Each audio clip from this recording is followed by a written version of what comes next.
We're here on HQ. Erik Kuselias was in studio last week, and man, he brought it. These were his Friday tournament picks. I think I'm the lucky person. Because you were with him on Friday? I'm the lucky charm. Maybe you should have done this segment then. I mean, you know. Because we're going to get picks from him again. He was 12 for 12 making these picks against the spread and some totals as well. So let's get to it. 4 games tonight and 4 picks from Erik Kuselias from Sportsline. Let's start with the first game of the night, which this also happens to be your best bet of the night, EK. It's Clemson against Arizona. Now, the Wildcats are favored by 7.5. The total's 152. And in our research notes, a big star, the under has hit in 7 straight postseason games for Arizona. Yeah, I like the under in this spot a lot. Both teams are under teams. You mentioned it with Arizona. Both teams are under teams, especially when they play on neutral courts or away from their home arenas. And both teams are dead under teams when the spread is between 140 and 160. And at 152.5, we lay right there. And the reason why, because it's all about why. Don't tell me what happened, tell me why. The why is Arizona wants to play fast, but they're not stubborn about it. You can slow them down, and they're happy to play a little slower if that's the way you want to play. Their median points per game lately, if you take out Long Beach State, who was #1 in pace, is around 70.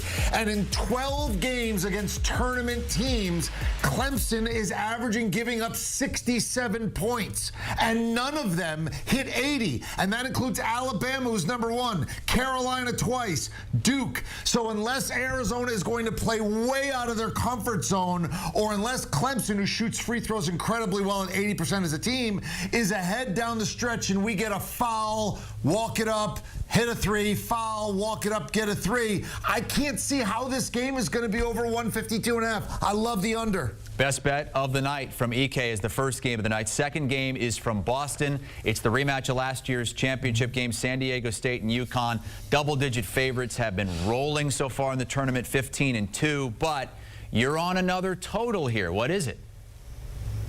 I like the Yukon team total. Now, I know you're down, and it keeps going up. This line was 10.5, went to 11, 11.5 now. And when you look at the Yukon team total, they're at 72.5. Here's what I'm looking at. #1, since March 1st, Yukon's median, don't look at average, look at median. Their median team total is 87.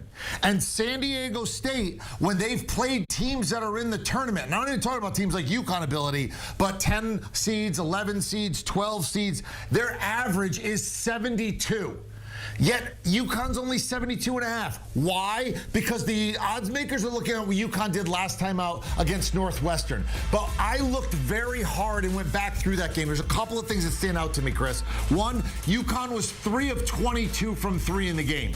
I do not expect that again. #2, UConn took their foot off the gas in the second half. And Dan Hurley has been screaming about it to his team. We will not let up. If they get up on San Diego State, they are going to keep going, and they are going to absolutely try to pound them into dust here. So I like UConn to just keep pouring it on, score points, shoot a little better, and go way over that 72.5. And how about the coincidence? It's the first title rematch since Florida faced UCLA in 07. Florida, the last team to go back-to-back. UConn is just a few steps away from doing the very same thing. Night games. Out in L.A., it's Alabama against North Carolina. The spread is 4.5. The total is really high, 173.5 in this one. Hubert Davis has been great against the spread. In fact, perfect against the spread in the tournament as head coach of the Tar Heels. Yeah, when I was there last weekend, I basically begged everybody to take North Carolina against Michigan State. I kept saying, what am I missing here? Why is everybody on Michigan State? I just don't see it. I'm going back to Carolina. I like Carolina on the money line here. You know, it was 3.5, then 4, and 4.5, but yet the money line really hasn't climbed in conjunction with what it should be, considering the spread is 4.5. So I'll do the rare money line play where I'm laying a little bit of juice here up at $1.84. Alabama Alabama's overvalued, Chris. The round one, they played Charleston, who was built for them. Charleston was 261st in defense, and Alabama is #1 in offense. So basically, Alabama was playing almost a bad version of themselves, and of course, they ran Charleston right out of the gym. The second game they played was against Grand Canyon, and the Lopes were 2 of 20 from three-point range, and with 4 minutes to go, they were down 1. They had a shot, and if they had basically put the ball in the hoop with any kind of regularity from 3, they probably would have picked off Alabama. Alabama's a little overrated. And as for Carolina, they are very good.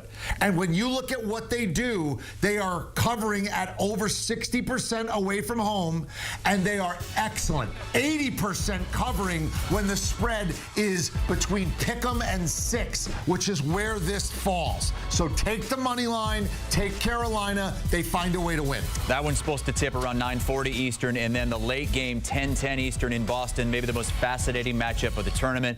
Illinois' offense, Iowa State's defense. It's close to a pick 'em here. Iowa State favored by 1.5. I'm fascinated by the total here too, because I've been following Iowa State all year. It seems like every game their total is in the high 120s. This total is 145.5.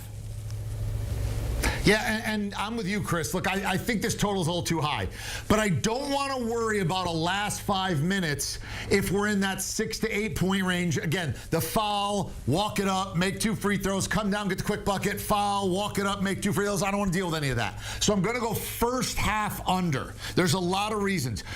Iowa State is #1 in defensive efficiency. I know Illinois is very good on offense, and I know they're incredibly efficient, but defense will travel to this neutral environment and this new building where neither team has played. This is Boston. This is where the Celtic plays. It's going to be a different kind of environment. I also expect a little bit of like boxers, like touching the gloves, feeling each other out early, which is great for us in terms of first half under numbers, which is 70.5. And Terrence Sheridan Jr., who's excellent and a pro for Illinois. Iowa State knows all about him. Where'd he go before Illinois? He was at Texas Tech. They've played against him a whole bunch of times. They know what to do. Now, I'm not saying they can shut him down, because you can't, but you can at least slow him down and make him beat you with his second and third best pitch, to use a baseball analogy. The first half total's too high. First half under 70.5. Baseball analogy on opening day in Sweet 16. First time the two have coincided in 5 years. 2019 was the last time. EK